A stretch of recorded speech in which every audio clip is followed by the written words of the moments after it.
increasing his hero level advantage. You can see that's a pretty, again, he got Brilliant Sora.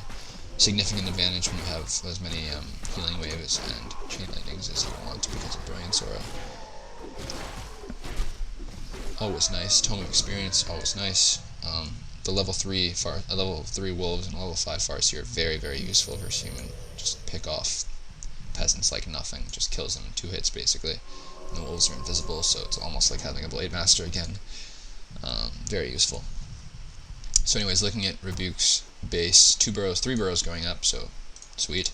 3 bestiaries already up. I guarantee he's going to be pumping bats, not Verns, because at this point he's just too far behind in Vern production to be able to keep up with the army that Raspot's going to have. And you can already see Raspot's started to make Dragonhawk Riders because he's aware of Rebuke's strategy. So anyways, Raspot jumped to 73 food, again versus Rebuke's 50. If Raspot hit right now with a Scroll of Protection, chances are he would win, particularly if he hit the expansion. And this is where timing becomes so important. You watch, who was the recent? Maybe it was Sky vs Fly, I think, on Echo Isle. Basically the same strategy. And the second that Sky hit 70 food, called Militia, bought out armor, Scroll of Protection, and went straight to the expansion. When the orc started to port, he used the Scroll of Protection immediately, so all his stuff has even more armor, makes it that much harder to kill, and the peasants have started building towers. So even if the fight goes to neutral, the towers go up, and he loses the expansion. The orc loses the expansion, and losing the expansion basically loses you the game. Anyways, Rebuke retraining there for St0p. Why not? Disrupt the Paladin's Divine Shield or Holy Light. Wave obviously not being very useful versus Mass Air. Endurance Aura though on Wyverns, by the way, very nice addition. So here the problem with Raspot now is he's chosen to fight equal food versus an army that has much better heroes. So at this point he's kind of in trouble. Notice Rebuke does not detonate the bats on this hexed griffin. If you can kill it without using the bats, then kill it without using the bats. Don't waste your gold, 160 gold bats on griffin kills that you would have got no matter what. Anyways, again, creeping, so useful. With Belted Giant Strength, not the greatest item in the world. If you put it on the Farseer, at least it's going to live a lot longer. Plus on the Torn Chieftain, that's fine too. Again, just getting experience. If you get to the level 3 Shadow Hunter, it's level 2 Healing Wave, his stuff is just going to last that much longer. Food-wise, the expansion advantage that Raspot had has completely negated itself because of his timing. Rebuke's has been up long enough that they have basically gotten equal income, which means equal food armies, which gives Rebuke the advantage because he has the better hero levels. And anyways, here's what I'm talking about. Raspot calling the Militia. He didn't buy... Oh yeah, he did. Okay, he has some Scroll Protection, so that's essential. Calls the Militia, heads for this push, but the unfortunate thing for Raspot is this push is just too late at this point. 80 food versus 77 food, so he doesn't even have food advantage anymore. The bats just destroy everything in sight. I mean, look at that. As does Chain Wave. He can't expect to get a hero kill at this point. And St0p just making short work of everything in sight. Level 1 Paladin, pretty useless, and Rebuke gets the win.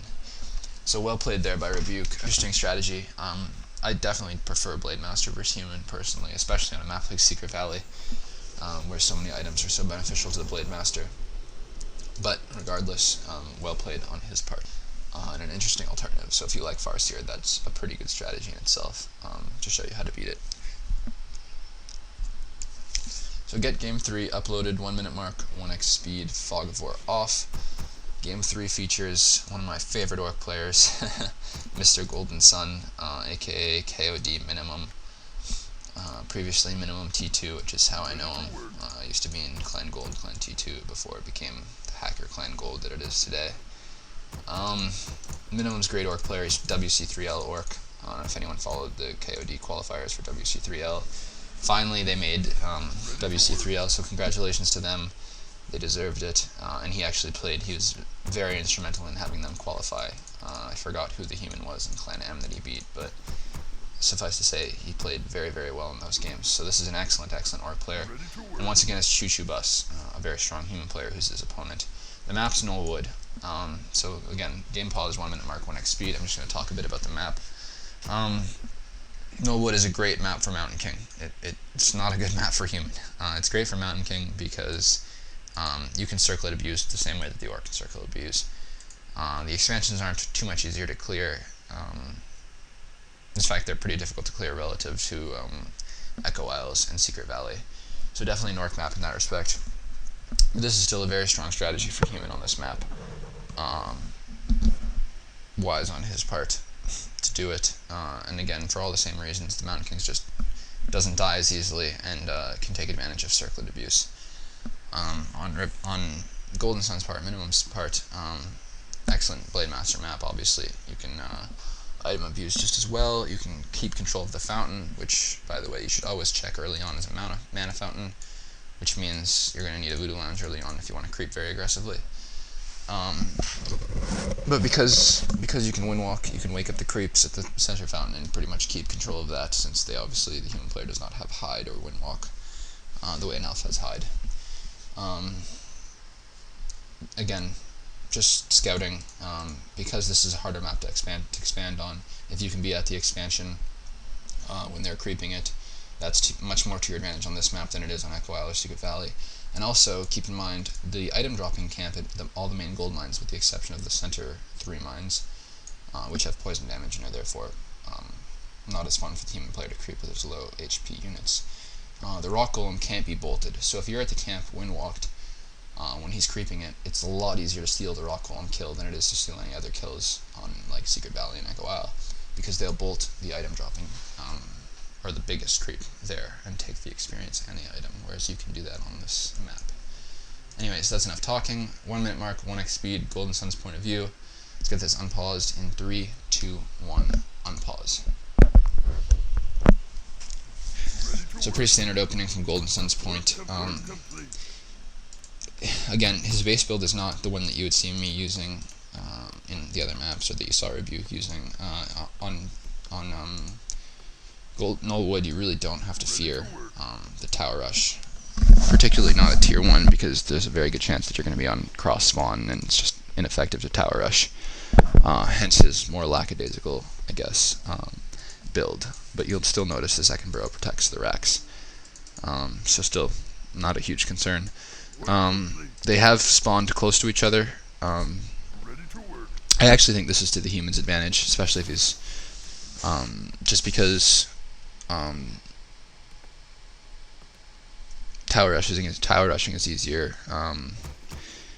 He's gone Mountain King, so that's not an issue. Maybe it's to the orc advantage too in this situation. I really don't know. It sort of depends on the strategy.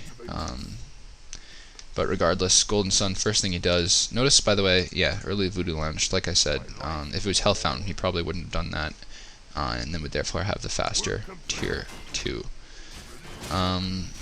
He chooses to item whore, which means he's going to creep, I believe, just the item carrying creeps, which is the creep that is to your left when you're facing the camp, or the creep's right, so to the right of the Knoll Warden is the item dropping creep. He chooses not to teleport. Personally, I do on Knollwood, because I usually am able to keep pretty good tabs on my opponent, and because I prefer Circlets of Nobility to almost every item the Blade Master can get. The only one I'd rather have than a Circlet is the Claws. But Circlets are very, very strong. They keep you alive longer, they give you better mana regeneration, better HP regeneration, etc., etc., etc. Better armor, better attack speed. They're just very, very useful. So to me, it's worth it to sell the port. And you see he's gotten pretty bad drops. Gloves isn't bad, but Ring of Protection, pretty useless. That second grunt, unfortunate for him, this is what happens when you scout with grunts. Easy bolts around for Choo Choo. I don't know why he skipped. Okay, it was an easy bolt surround. He had it surrounded, and then he has to waste another bolt to kill it. No big deal. I mean, better for Mr. Golden Sun, obviously, because less mana on the Mountain King, the better. And that's something I didn't mention earlier, but always be aware of how much mana the Mountain King has. because you can be a lot more aggressive the lower his mana is. And obviously this is a mana fountain map, so he'll be going there a lot to regenerate his mana.